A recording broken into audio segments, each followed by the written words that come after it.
impurities due to impurities which causes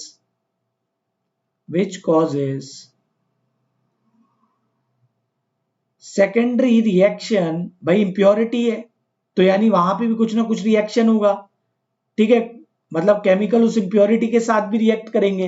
reaction due to impurity causes secondary reaction and the ratio of actual quantity, the ratio of actual quantity of substance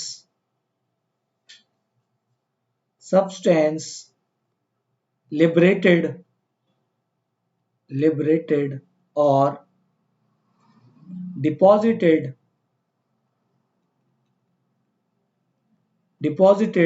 to the theoretical quantity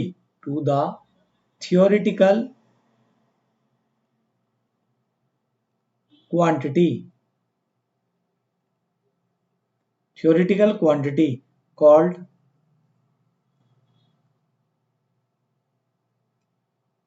ठीक है, theoretical quantity, sorry called नहीं कहेंगे, theoretical quantity। तो बेटा ये हमारा जो point है यही क्या कहलाती है, करंट एफिशिएंसी। मतलब क्या हो गया सर, पढ़ने से थोड़ा सा डाउटफुल लगेगा, मैं अभी क्लियर करता हूं, ठीक है। Actual quantity of substance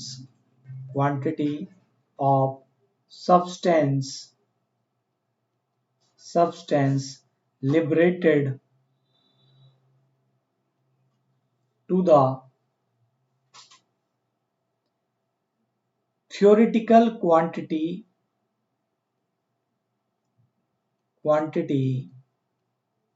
of substance liberated। मतलब क्या है,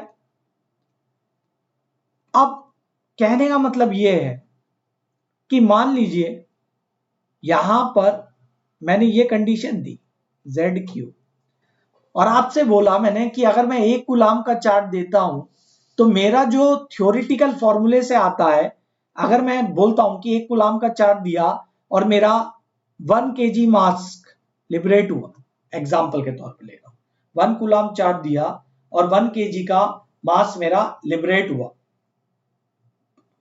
m is equals to Z की वैल्यू बेटा यहां 1 ले लेते हैं, 1 इंटू 1, तो यहां पर क्या हो गया, 1 आ गया। बट ये तो थ्योरेटिकल क्वांटिटी निकाल दी मैंने, लेकिन एक्चुअल क्वांटिटी जो मेरी लिबरेट होगी वो मेरी थ्योरेटिकल क्वांटिटी के इक्वल नहीं होगी ड्यू टू द इंप्योरिटीज होने की वजह से कुछ और रिएक्शंस होंगी, तो same amount of coulomb charge, जो ये वाला चार्ज है ये सिर्फ और सिर्फ क्या कर रहा है, उतने इक्विवेलेंट मास को लिबरेट करवा रहा है, समझ रहे हो ना बात।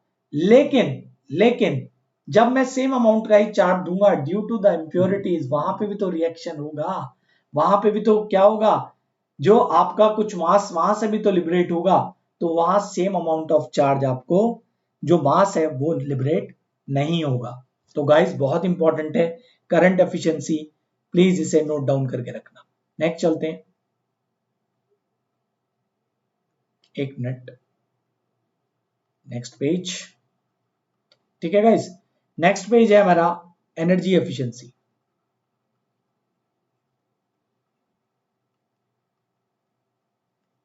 बेटा एक बात बताओ, एनर्जी एफिशिएंसी भी सेम टू सेम यही है कि due to the secondary effect voltage, रुको लिखवा देता हूं मैं, due to impurity there is a secondary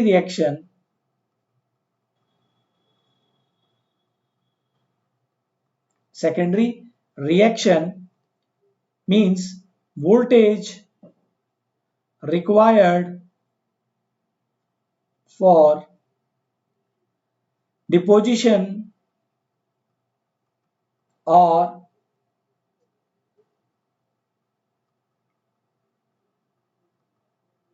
ठीक है, liberation of metal is higher then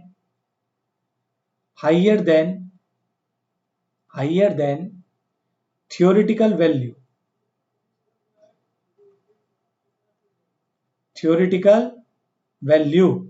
ठीक है,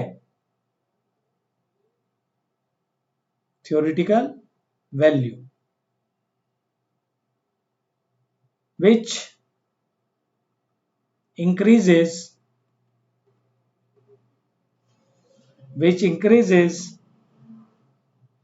the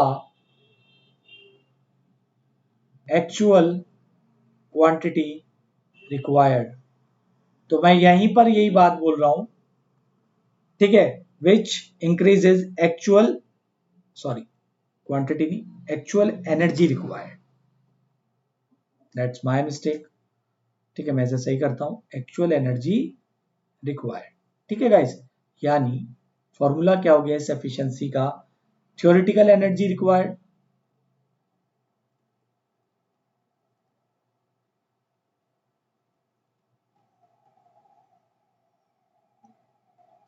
divided by actual energy required. भाई सिंपल सी बात है, जहां वोल्टेजेस होंगे, जब मैं यहां सप्लाई कर रहा हूं वोल्टेज, ठीक है, प्रीवियस पे चलते हैं एक बार बेटा, ये जो वोल्टेज है V वोल्टेज जो मैंने यहां अप्लाई किया है, क्या मुझे इनके अक्रॉस का वोल्टेज ड्रॉप भी V मिलेगा? कभी नहीं मिलेगा, because there is always a ohmic losses और voltage loss across these electrodes. इनके अक्रॉस वोल्टेज का क्या होगा? ड्रॉप होगा. इसकी वजह से तो जो मेरे को थ्योरेटिकली फॉर्मूले के अकॉर्डिंग लगेगा, मान लीजिए मेरे को चाहिए 10 वोल्ट, लेकिन एक्चुअल में मुझे चाहिए होगा 11 वोल्ट फॉर लिबरेट और deposition of same amount of metal, जो फॉर्मूला आएगा आपका थ्योरेटिकल से. ठीक है, तो आई होप आपको ये चीजें मैंने बहुत अच्छे से क्लियर करा दी हैं. ये बहुत इंपॉर्टेंट है, क्योंकि इन्हीं से आपका क्या बनेगा बेटा, फंडामेंटल्स आपके बनेंगे. ठीक है, अब लास्ट टॉपिक है हमारा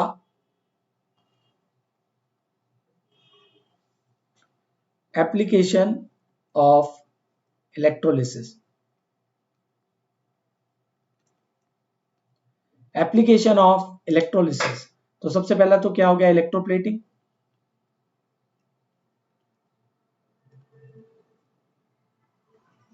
इलेक्ट्रोप्लेटिंग, ठीक है, आपका क्या हो गया, इलेक्ट्रोप्लेटिंग. दूसरा क्या हो गया,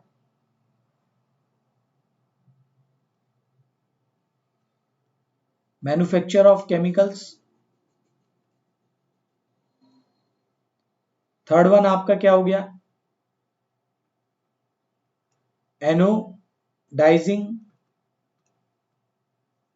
ठीक है, चौथा आपका क्या होगा, मेटलर्जी में. For extraction of metal from ores, anodizing आपने पढ़ा होगा कि जिस तरीके से हम, ठीक है, गैल्वेनाइजेशन करते थे. नेक्स्ट है आपका मैन्युफैक्चर ऑफ केमिकल्स और electroplating. These are the important terms. अब मैं आपको लाइव दिखाता हूं कि एक्चुअली में होता क्या है. This is the example guys. देखो बेटा, ये कॉपर की आपकी रॉड है, इलेक्ट्रोड्स हैं. ठीक है, आपने यहां पॉजिटिव लगाया टर्मिनल, ठीक है, इसे एनोड बना दिया आपने, ठीक है, और इसे नेगेटिव बना के इसे कैथोड बना दिया. तो आप देखो बेटा, एनोड से, और ये इलेक्ट्रोलाइट आपका क्या है, CuSO4. ठीक है गाइस, तो यहां से मेटल जो है आपका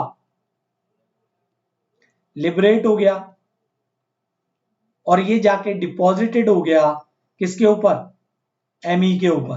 यहां पर क्या हो गया, डिपोजिशन.